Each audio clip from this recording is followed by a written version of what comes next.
Hello, I am Michael Spencer, and I work for Sony Interactive Entertainment, or Sony PlayStation. I work on the compiler toolchain for the PlayStation 4, and I'm also a member of the C++ Standards Committee. And today we're going to talk about object files and how linkers implement C++. So you've got your build pipeline, and you're going to start with some source files. Each one of these is a translation unit. You've got b.cpp and c.ppp, and your shared header. So the compiler looks at each of these in isolation and generates an object file. Here we've got b.o and c.o. So this is just part of your program. You've also got a bunch of libraries. Your C++ standard library, C standard library, any runtime libraries, and any other libraries you're going to link against. And it's the linker that takes these and converts it into an executable. Today I'm mostly going to focus on, right here, how the compiler is going to lower from your C++ code into the object file and what that looks like. So what is an object file? Object files can be really complicated. There's a lot of details involved in the APIs and a lot of backwards compatibility and cruft. Some of these things are like 20, 30 years old. So when you come down to like the highest level, an object file consists of three things. There are ranges of unsplittable data, and these are commonly known as sections, or in MachO as atoms. Then you've got a list of names that define or reference these data, and these are known as symbols. And a list of modifications that need to be applied to the sections to reference these symbols. So let's take a quick look at an object file. So we've got our trusty compiler here, and we're going to compile our b.cpp, generate b.o. And let's take a look at it. What tool we're going to use? Well, let's try cat. That's not the most useful thing I've seen. This actually isn't cat, this is Vim. Like, cat doesn't actually print out that much stuff, it's a bunch of spaces. But we can see we've got elf up there, some Clang version info, and a bunch of strings. And it actually goes on for much longer. This file has not much in it, the C++ file, but generates a lot of object file. So we've got some tools to help us. Objdump, nm, lvm read obj. These are generic dumpers that are bin utils and LVM that can dump pretty much anything. We've also got format-specific dumpers, readelf, otool, dump bin, and see here, these are the three formats I'm going to cover, elf, MachO, and CppCon. So let's try using one of these tools. Go back to our source file, and readelf. So here we're passing capital SR, so that's dump the sections, symbols, and relocations. So we're going to get to what all this means, but using these tools is the first step to understanding what's in your object files. Let's start with a really simple example. This is about the simplest I could get that is still a C or C++ file that is the easiest to link. So we've got some assembly here. This is a really simple assembly. This is the x86-64 Linux ABI for calling exit and passing a value. So we can compile it into an object file. We can link that object file. And this is the whole link step for this example. If you actually look at a link, like if you pass -v to Clang on a normal build, your link line will be 1,000 bytes long or longer. It's including all of the standard libraries, all the search paths, everything that's needed. Here, we're just compiling just this file. We can run it and echo out the return value, and it's what we asked for. We can also dump it. So here's objdump asking for the disassembly and relocations. There are no relocations here because we're not referencing anything else. All we're trying to do is run this assembly. You can see the assembly, it's copied basically, almost exactly, except for it converted it to hex. And we've got our first thing, a section. So this is the text section. So let's go into sections in a little bit more detail. The most important part of sections is they're atomic, and they can be moved around relative to other sections. And this is important because when the linker or when the compiler compiles your object file, you're going to get your code and data and debug info and a bunch of other things, and they're all going to be in your object file like this, and you've got a bunch of object files. And if you just try to concatenate all those together, you'd have a bunch of text and a bunch of data, a bunch of debug, then text, debug data, and that's not very friendly for running the code. It's difficult for the loader. It would be bad. So what this actually allows is that the linker can combine sections and group them together.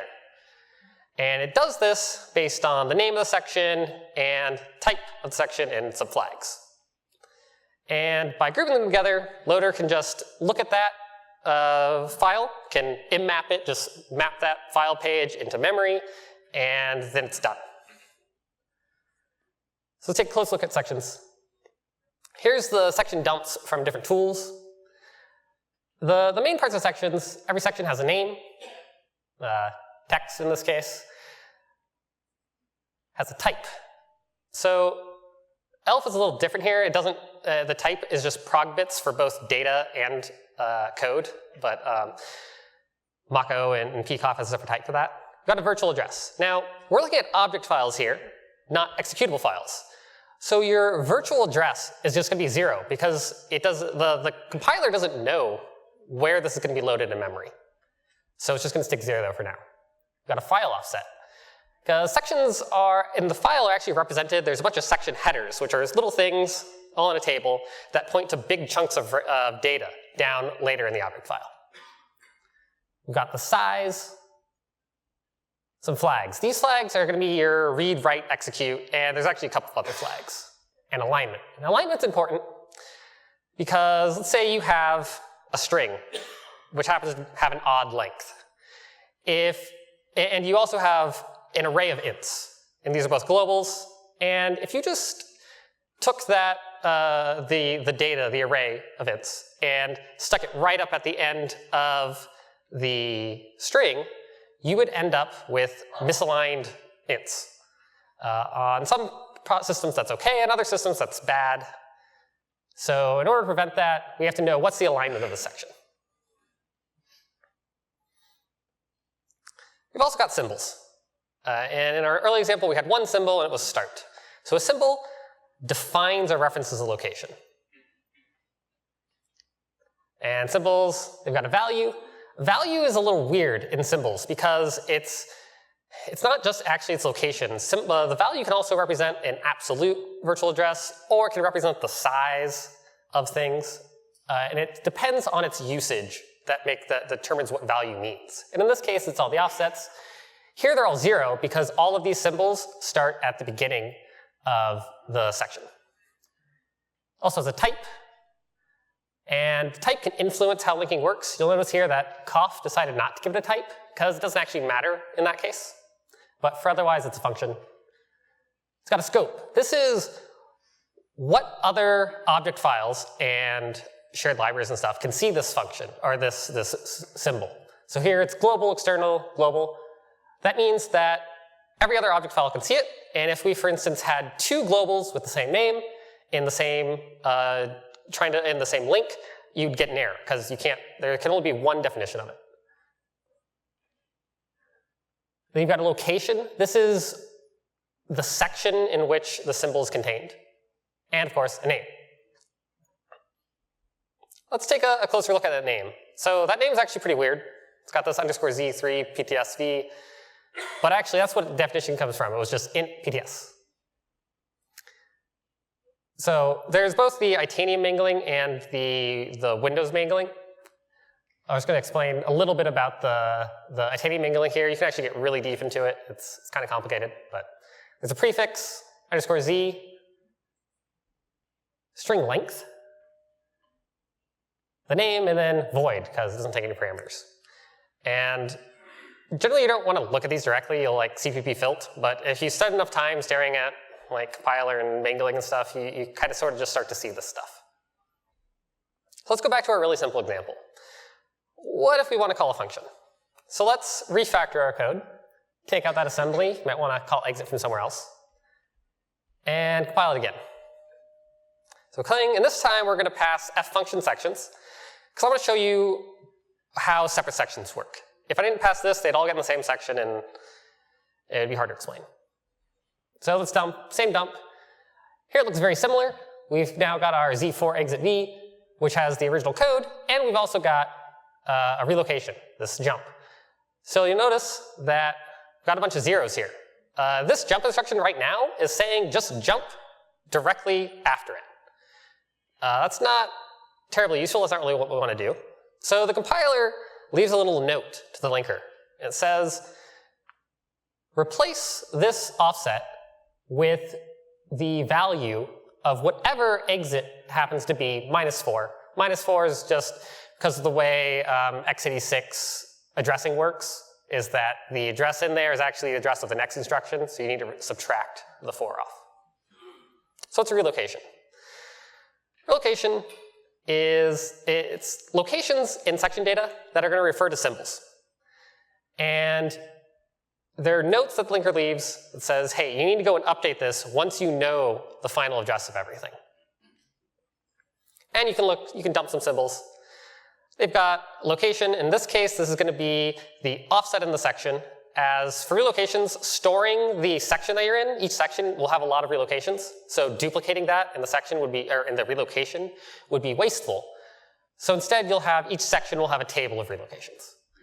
You've got a type. There's tons of types. These are all the instruction pointer relative relocations across ELF, COFF, and MachO. And you've got the value, and that's the expression that this relocation represents. So let's go a bit further and say we want an external function. We're gonna split our program up into multiple translation units, and we'll grab this stud_exit. Grabbing this because this is the lowest level exit that's provided by the standard library. It doesn't do any cleanup. It pretty much just calls the syscall exit. We compile this, and let's look at the symbols and relocations. First thing to note is that our exit now is undefined. It means that this exit symbol is not contained in the object file. It's got to look elsewhere. And then we still have relocation. So we can run it, get the same result. Let's go a bit further, and let's make a global variable. Global variables are actually pretty simple. You'll compile it again and look at it. And so, and additionally to our call to exit, we've got this new one, which does have a location. It's in section 5, which happens to be .data. It's also got another type of object.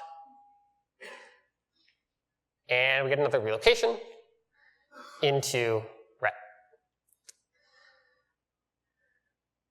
And if we dump the section contents, we'll see .data, which is section 5, has these bytes in it. Those happen to be that same value, just in hex. So we didn't actually have to run a global constructor or anything. The compiler just stuffed it into the object file. And so far, all this will work in C, basically. And run it, get the same result. Let's go a step further, get some real C++. We're going to use a global initializer. And we're gonna print out a value. Teacup. So compile it again, and try to run it, and nothing happened. Where'd our output go? Well, you notice I've been using start, not main. A bunch of things happen before main, actually. And that's why your global initialization happens, and a bunch of setup, TLS. So let's actually see what this object file looks like, and how the compiler is trying to get the linker to do this. So let's dump this. So we actually got these new sections. We still have our original text.start, which is where the call to std exit is. But we've also got text.startup and .initArray. And .initArray has a new type, initArray type. This is special for the compiler. And if we dump that section, we'll see that we've got 8 bytes of zeros. That's because that location will be replaced by this relocation saying, stick the absolute address of text.startup plus 20 into there. And we'll see what happens in a sec here. Yeah, that relocation and where it points to. So I think this is duplicated. Oh, no. So yes, if we switch over to main, then it works, it prints. Except for it didn't print at the Unicode because, Unicode's hard. So let's go take a look at this thing. And so we've got our section and the relocations. And then your libc is going to have some code like this. What this code does is the compiler our init array is special. It's part of the semantics of our ABI. And so it puts an init array start and init array end symbols into your final executable. And then your libc will contain some code similar to this. And all this does is treats it as a function array. And because of the way the linker works, taking all of the init array sections, they all have the same name, so it just concatenates them all. And then at the end, you're just left with a list of an array of function pointers. So it's actually pretty fast to set this up. No special processing and weirdness. Let's make this a bit more complicated. Let's say we want to refactor again. We're going to have this shared init function. We want to call this everywhere. So, but it's inline. And let's just say this isn't a header. We've partially preprocessed this code, but the inline is grabbed from a header. So we're compiled again, and we're going to dump some stuff. So we're going to look here, and this is just the sections. And we've got a new flag here, this group, or G, which means group. And if we look a bit further, we've actually got some comdat groups. What this is saying is that the section for the init and the relocations for that section are part of a group, and that they go together. And that if you drop one, you need to drop the other. And each group has a group name. And I'll explain a bit how that processes in the linker. We've also got a symbol, and this symbol has a new type. So instead of global, it's weak. A weak symbol, you can actually have multiple of them, and the linker just chooses one. And so the way this works is comdat groups. And each section can belong to a group. And so here we've got, they're both in group ZUnit. And when the linker is reading in object files, it inserts this group name into a table. And if it's already seen that group name, then it just doesn't load it at all. It just ignores them. It just drops them on the floor. So that's actually really fast to process instead of having to go back and try to match identical functions and merge things. That gets complicated. And this is actually where the one definition rule comes in, because there's no information for which one of these from separate object files the linker should pick. The linker can pick any one of them, and your program has to behave the same. So that's why all your definitions in the source code have to be the same. And we can actually take a look at templates. And so maybe we want to return a different type, although int's going to be the only valid thing, basically. But from the perspective of the compiler and linker, this is exactly the same, except for the name is changed. It just has a different mangling. That's the only difference. So let's make our global even more complicated and make it inline. So C++ 17 feature? Yeah, 17 feature. So we can compile this and take a look at it. And some new things here. We've got the BSS section, which is just, and no bits, which just means that this ret is going to be 0 at the beginning. So there's no reason to store this in the object file. And no reason to store it in the executable, actually, either. This tells the loader that when it loads it, that it just needs to allocate lots of zeros. In this case, it's only 4. But we've also got this weird extra thing, GV. This is a guard variable, because every object file that emits this inline variable needs to have the constructor for it. You can't actually remove that because this might be going into multiple shared objects, and the shared object order of initialization might be weird. You might be like loading a shared object in a thread. And so it needs to have a separate variable that can do atomic, hey, have I initialized this yet? And we've got weak there, so we'll only end up with one of them. Now if we change, go back a bit and change this to a static function, you'll note that there's no comdats, and it gets local. So this is why you don't want to have static functions in header files, or namespace, anonymous namespace scoped things in header files, because this function will be duplicated in every object file, and requires additional linker optimizations to maybe get rid of them. Linking inline functions and getting rid of those is much faster than than hoping the linker gets rid of the static. So let's talk a little bit about Debug Info. So I could give a whole talk, multiple days, about Debug Info. But there's two main Debug Infos now, formats. There's Dwarf, which is used on ELF and MachO, and CodeViewed/PDB, which is used on CoFF. And so the way Debug Info works is that it's a collection of sections that are just mapping source code to object code. And the compiler emits a ton of data, all your types, all your source ranges, and sticks them into these sections. And it's the linker's responsibility to deduplicate data and to provide any indexing to help the compiler. Now, this can slow down your linker, and so there's generally options to either enable it or disable it. It's a trade-off between how often you're building versus how often you're starting your debugger.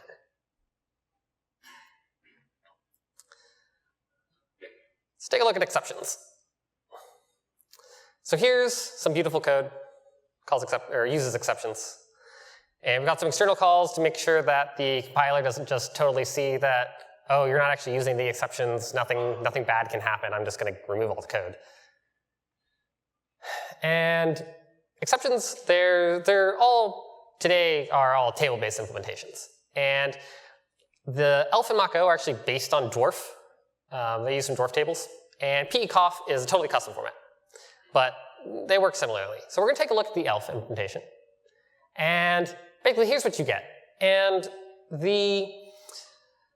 so you've got the GCC exception table, which actually contains the special data for the catch clauses. And that is the C++ runtime data that's needed to figure out which types are being thrown. And you've got the EH frame, which is actually the information for how to properly unwind the stack. And that is generic. It's shared by languages. And then the accept table is per language. And then you actually bring in a whole new library, so all these undefined symbols. Got to be able to unwind, allocate exceptions, catch, and throw, and this personality thing. And that's what checks to see, hey, do I need to catch at this block? So I'm going to explain how static linking works at a very high level. There's a lot of details that go into this that makes our ideal linker not actually work that way. But you basically have 5 steps. You're going to read, input, resolve symbols, layout, write, and apply relocations. So we're going to read your input. So you open up every file in the command line and record all the metadata. So you record the sections, symbols, and relocations. And for archives, or static libraries, you actually just record its symbol table. Then you step in and you start resolving symbols. So for each symbol, you need to determine which symbol is the actual primary symbol definition there. So you saw we had weak symbols earlier for inline and stuff like that, and templates. It actually needs to choose which one of those is going to be the main definition. And it just picks one. Generally, it's going to be the first one it sees. But if you later have a strong definition, it'll pick that. And at the end, if you've seen 2 strong definitions, you need to error. And if you haven't seen any definition, well, you need to error because you've got an undefined symbol. Then you need to start laying out sections. So you're going to group sections by the types and flags. combine inputs with the same name prefix, and then assign virtual addressings while respecting the alignment, as I was explaining earlier. And at this point, you'll know the addresses of all your symbols. And then you're going to write your output. So this is actually pretty simple. You're just, for each input section, you've already determined where its addresses is going to be in the output, so you just memcopy it, basically. But after you've done that, you're still going to have these references of like call 0, and that's wrong. So you need to apply relocations. So for all of your input sections, you've got to go over them, look up the symbols it references, and then compute the result and write that into the output. So you actually like write twice. So while you're doing all that, there's a bunch of linker optimizations you can do. ICF, or identical folding, relaxation, some others. So let's take a look at ICF. So you've got these two functions. Let's assume that A and B have the same size and have trivial constructors. This code is probably going to look the same. Without ICF, you'll just get two definitions of it, and with it, you can merge them. So that just looks for identical sections, and there's a special bit to this. So you like the same bytes, same type, same flags, but not the same relocations, not necessarily. They need to be equivalent. And so you actually look at the full relocation graph, walk the whole thing, make sure that all the sections have the same bytes, same types, same flags, and equivalent relocations. And then if all of that works out, then you can merge them. And the algorithm is actually kind of tricky. Rui, one of the Google guys that works on LLD, actually came up with a really good algorithm for this that beats everyone else. It's pretty fun for LLD. But after you do that, it picks one and discards the rest. So relocation, relaxation. When you actually write a call like this, and you're generating position-independent code, like you're going to write, and you're doing a shared object or a DLL, it's actually going to look like this. This is an indirect call through the global offset table, which I'll get to a bit later, but that's basically a table of addresses that'll get filled in later. Now, if the linker knows that this function, it actually knows the full address of it, it can just convert it to nop call foo. And you have to insert this nop, because remember, sections are atomic. You can't just like cut one in half, take out a byte, and glue it back together, because you might disturb all the other offsets. Also can do this very similar thing with TLS relaxation. So there's actually this really kind of complicated way to get to a TLS, a thread local storage variable, where it might be anywhere. It might be just a shared object, initialized somewhere else. So you've got to get the descriptor for it, and then that's actually a bunch of nops, and then call get address. And if the linker knows that, hey, I actually know where that global variable is, or where that thread local global variable is, I can actually just convert it into grab the TLS address and then just compute the offset and grab it directly. And that actually helps a lot in certain circumstances. We've also got special sections, which are merge sections. These are sections that are known to basically not have the address taken of certain things, and these are generally going to be strings and sometimes fixed data. And this is actually much simpler than ICF, because you just here the section is actually not atomic. You can split it up all you want. So you can split it up and do a unique on them. Next thing is garbage collection. So you've got your big libraries. You've included Boost, although Boost is actually really a problem here because it doesn't have much object code, but certain libraries. And you're not actually using the entire library. You're only using parts of it.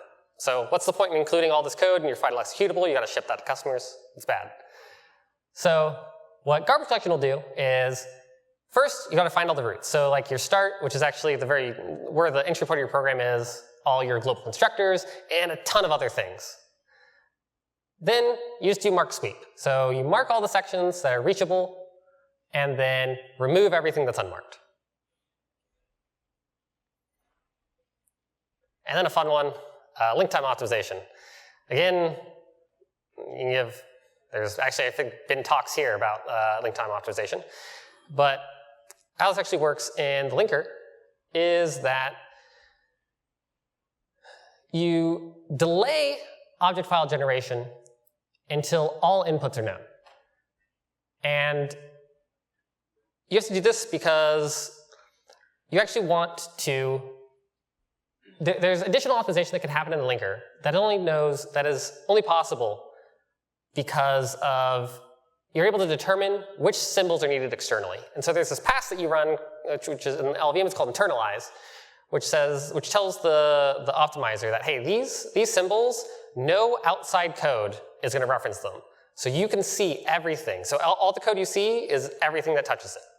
And this actually allows it to do a lot more optimization and reasoning about the code. And so you make them internal, optimize, then generate object files, and then pass those into the linker again.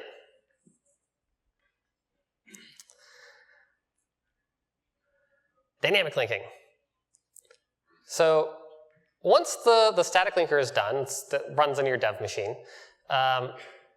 you got to ship this to somebody, and they need to load it, and they need to run it. And this is actually done by dynamic linking.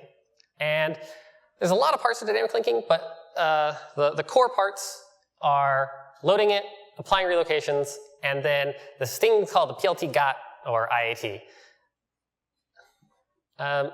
So to load the binary, your kernel, the executable contains a bunch of instructions for the loader. They're called different things in different formats, but essentially what it is it tells which bytes of the input image need to go where in virtual memory,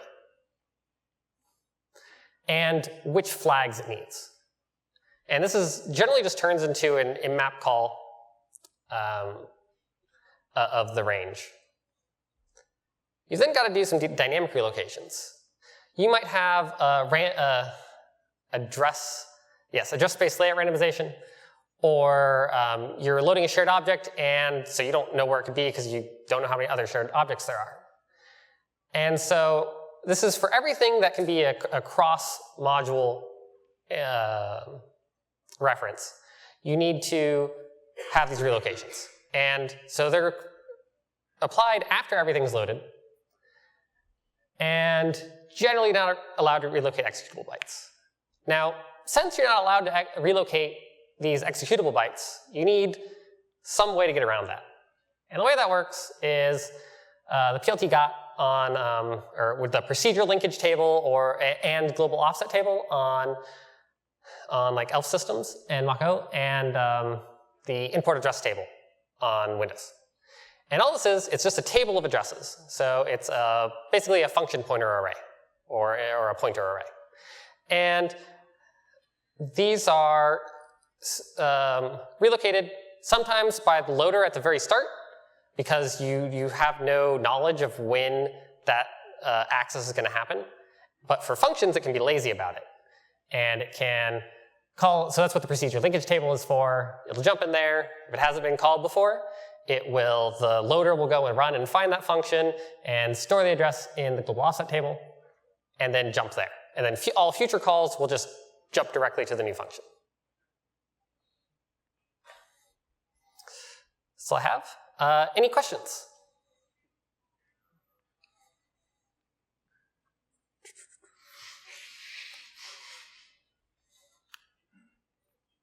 No questions? Oh, we have a question. We were talking about template functions, non-inline template functions, and how it, checks that the bytes match and everything. What if the bytes don't match? What if you put an if-def so that the template function is different depending which file you were in? So you've got two template functions with the same signature and the same names. Mm-hmm. So the question was, what if you have two template functions which actually aren't the same? So it can really depend. In this example, if it's simple and there's nothing else referencing it, and depending on certain offsets, it can actually just work. But it's really dangerous. So that's where the one definition rule comes in, and so it's undefined behavior to actually have different token ranges. Yeah, it'll just pick one at random. Yeah. Right? But there are cases where this is wrong. Like, for example, if the debug info might be wrong, it might pick a different debug info than it picks for that things. So your debug info might be wrong. Your exceptions might be wrong, which is pretty bad. Format your hard drive because yeah, exactly. It's going to format everything.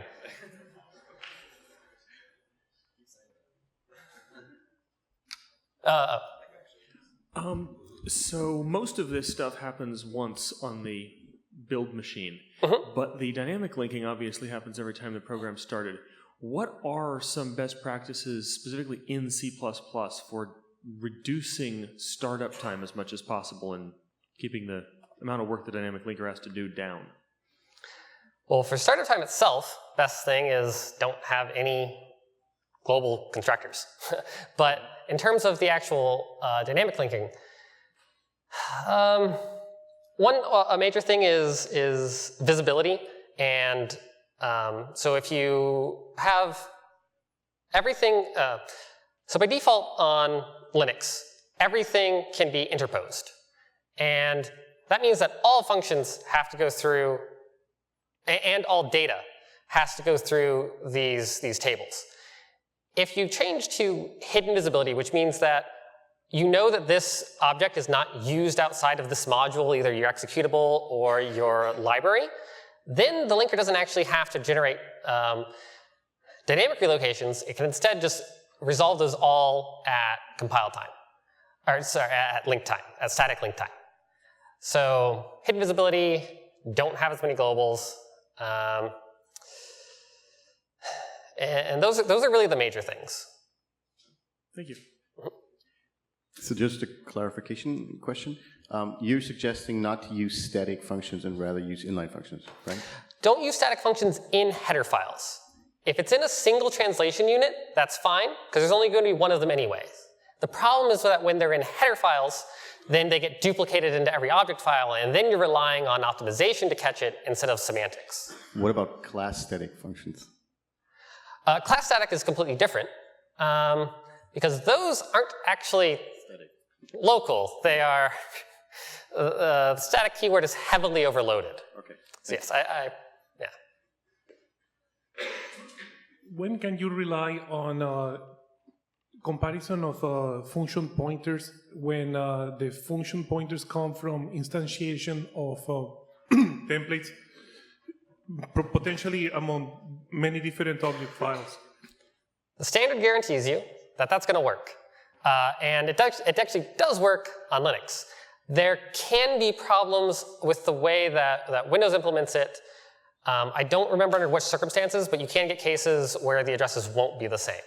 But on Linux, it actually makes sure that every object file references the same one. And that's how the weak symbols help with that, because there can only be one definition, and they'll all end up with the same one. And it doesn't matter whether it is shared objects or statically linked from several modules? Nope. On Linux GNU systems, it doesn't. I'm actually going to read. Do you know if that's an issue on Windows? Yeah, they're not going to be the same. Yeah, so they're not going to be the same on Windows. And you actually, if you do default visibility equals hidden on Linux, they also won't be the same. All right, so I've got a question on identical function folding. So let's say to keep things really simple, I'm compiling with O0, and obviously I've got 50 different vector dot sizes in there. Those all have to have a different address. Yes. How is that handled? So the way you actually handle this is there are ways to know if the address is taken or not. The LLVM actually has a special linkage for this, like ODR not taken, or address not taken. You also can look at the relocations that are used to get some hints. And the last step is you just add a NOP. So you just have a series of NOPs at the start. And so they all have different addresses. Oh, so you're saying function addresses are not necessarily aligned? Because if you're able to jump to a NOP... Well, you might have a 4-byte NOP. It depends on the processor you're on. But yeah. Thanks. I have the problem when I link against libraries from Boost that my RAM gets filled up with a bunch of 50 variables called ID. And 50 variables called ID, and these are statics within a template function somewhere, and I'm not really good at the linker. How can I make those go away? So I'm not familiar with this exact problem. Where are they coming from? Like, what C++ construct are they coming from? It's a templatized function with a static pointer in it. So with a function local static? Yeah. Okay. Well, those all have to be different from the language. You're not going to get rid of them unless they're not used. Well, they aren't used. So if they're not used, why is the linker? Which platform? ARM for Thumb2 Cortex microcontrollers. Okay. So it's really going to depend on the linker and if it's allowed to GC it or not. I see no immediate reason that the linker should not be able to GC it, especially because you're not using shared libraries and stuff. This is just a static link. No, this is static link. Yeah. So the linker should be able to remove those. I can't tell you why it's not without looking more into it. Well, I have a slight suspicion it usually has to do with some kind of stream buff libraries where there's somewhere virtual functions under the hood that, like, it probably can't be called. I turn on LTO, they don't go away. I turn on everything I find, they don't go away. Even LTO doesn't get rid of them. I would have to see the specific example, but can the tools help you? You could go and look at what the symbol linkage is, and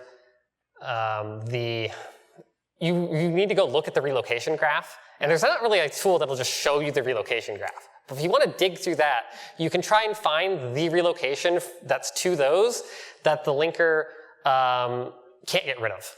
Yeah. Okay, so I have to learn this stuff, basically. Yeah. Okay. That would be my suggestion there. Yeah. Well, on multiple occasions I ran into this problem that I defined some sort of structure in a CPP file and called it say foo, and then also defined the same structure in a unit test, same name, and the linker was like just fine. Well, I'm going to link this together, but as soon as I ran it, I obviously got seg faults and just completely blew up.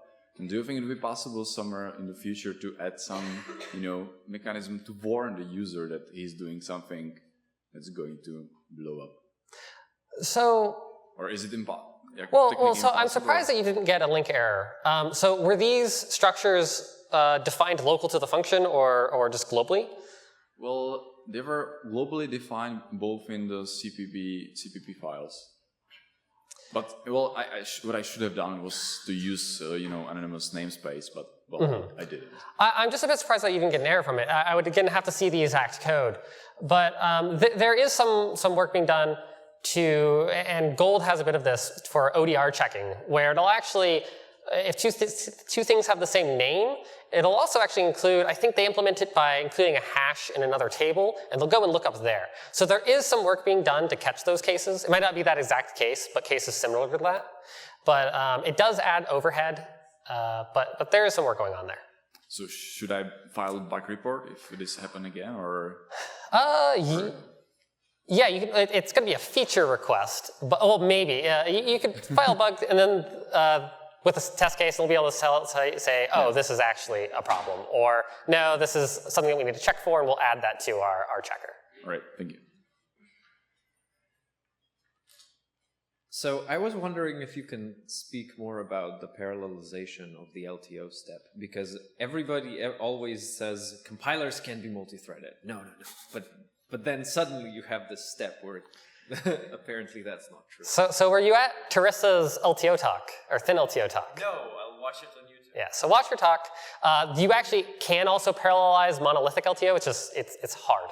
Like, parallelizing compilers is hard. But we actually do, like Google actually does have like a working parallel implementation. It does some tricks of sharding and stuff. Hello, I just want to say that the ultimate tool to catch ODR violations is Unity builds. I mean, if you support that thing, it works for everything. Yeah. Yeah, that also works. Unless you have files that on their own require like 10 gigabytes of memory per file, and Yeah. Stop writing crazy meta programs. Okay. If that's it, then. Oh. Questions. As far as I know, there are multiple linkers around there. So it's LD, LLD, gold as well, right? Can you outline the difference and why would I want to use one over another? So if you're on Linux, you basically got 3 options now. And LD is pretty old. It's going to have the maximum compatibility and compatibility with all of every linker script ever written, and that's going to be for compatibility. Goal is going to be faster than LD and is going to have a bit lower compatibility. There's some things that they were just like, no, that's a bad idea. We're not going to implement that. But it works with pretty much everything, and has a few more features. LLD is actually generally going to be the fastest. It doesn't have, it's pretty feature complete at this point. It's gonna, there will be a few more either unimplemented things or maybe a few bugs in linker scripts. But I would highly suggest you try out LLD, and hopefully it works for your project. Thank you. Just to clarify, when you say faster, you mean link time performance or runtime performance for application? Link time performance. The linker will do some things to change link time or runtime performance, but at this point, all of the linkers implement basically all of the relaxation strategies. LLDs, if you're on ARM, like for x86, this is easy, but if you're on ARM, I don't know if we implement all of the best trampoline generation or the thunk generation algorithms. Maybe a few other issues, but the best thing is try and see, benchmark. Thank you.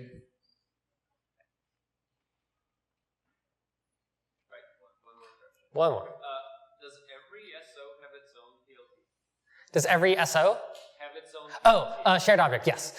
Yeah, yes. Every shared object and your main executable will have its own PLT and global offset table. And yeah, and so they'll get filled in. So if 2 different SOs call the same function, then they will both get a global offset table entry, and they use their own. Yes.